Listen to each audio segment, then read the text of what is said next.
అరబిందోకు ఇచ్చాకే అక్రమ రవాణా. కాకినాడ పోర్టులో 41.12% వాటా కట్టబెట్టిన జగన్. ఆ తర్వాతే అక్కడి నుంచి పెరిగిన రేషన్ బియ్యం ఎగుమతులు.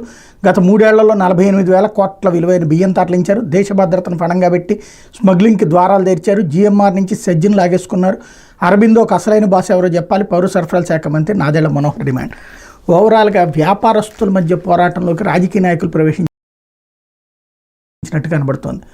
అరబిందో అనేటటువంటిది విజయసాయిరెడ్డి వాళ్ళదే అన్నట్టుంది. విజయసాయిరెడ్డికి ఏమన్నా రాసి ఇచ్చేస్తారు ఆస్తి, నెంబర్ 1. రెండవది, అదానీని శత్రువుని చేసాం, జిందాల్ని శత్రువుని చేసాం, అరబిందోని శత్రువుని చేస్తున్నాం. దేశంలో ప్రముఖమైనటువంటి పారిశ్రామికవేత్తల్ని ఇక్కడ దొంగలుగా చూపించే ప్రయత్నం చేస్తున్నాం.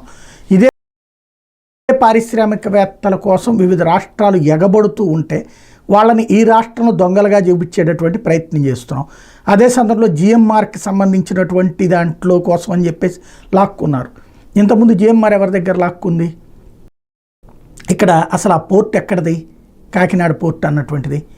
ఓవరాల్గా జరుగుతున్నటువంటిది ఏంది అంటే, అంతకుముందు గంగవరం పోర్టు ఒకళ్ళ నుంచి ఇంకొకళ్ళు తీసుకున్నారు.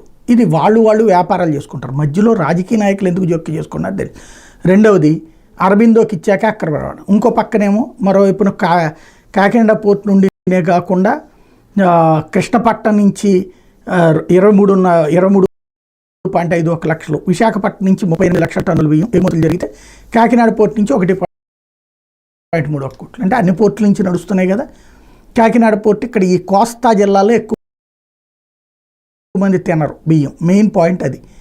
కోస్తా జిల్లాలకు సంబంధించినటువంటి వాళ్ళు ఈ బియ్యం తినరు. సన్న బియ్యం ఎక్కువ అలవాటు ఉన్నది కాబట్టి ఇక్కడ వాళ్ళు అమ్ముకుంటుంటారు. వాస్తవాన్ని ఇక్కడ వక్రీకరించుకుంటూ సాగిపోతుంది. రేషన్ బియ్యం